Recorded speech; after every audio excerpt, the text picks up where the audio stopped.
After the successful announcement of Sony a6700, fans are wondering what Sony will bring out next. And if you're one of them, you're in for a surprise. Various rumors are suggesting that Sony will announce a Venice E-mount compact cinema camera before the Sony FX10. So what will this camera look like? Let's find out.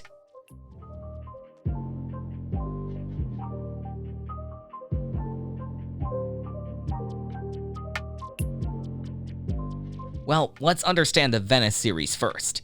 Sony's Venice camera stands out as a unique addition to its lineup, boasting not only a new name, but also a compact chassis and a distinctly cinematic appearance. Sony has been deeply involved in the realm of digital cinematography since its inception, working closely with George Lucas on his vision for the digital Star Wars prequels. While initial tests were conducted using modified Sony cameras like the HDC 950p, dedicated cameras like the Academy Award-winning F900 and the Cinealta brand were soon introduced. Over time, each camera generation has seen significant improvements in imaging capabilities and features. But what truly stands out is the gradual transformation of their appearance, becoming more compact and resembling traditional film cameras. Venice represents the pinnacle of this technological and design evolution.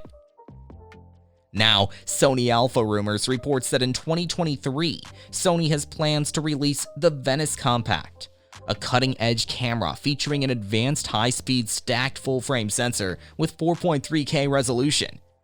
This sensor enables the camera to achieve an impressive 17 stops of dynamic range and supports full resolution at up to 90 frames per second or FPS, as well as DCI 4K 1.1x crop at up to 120 FPS for smooth and high-quality video capture.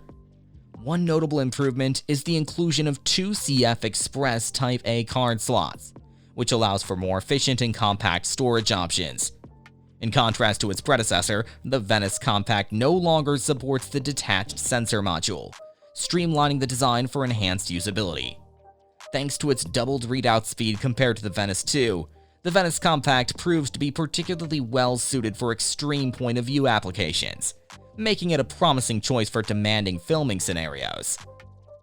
As previously mentioned, Sony is preparing to introduce the FX10, which is set to replace the image processing engine found in the Sony ZV-E10.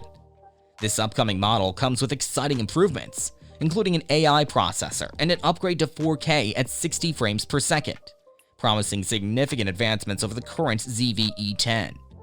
The FX10 is especially appealing to those who seek the superior quality offered by 4K at 60 FPS.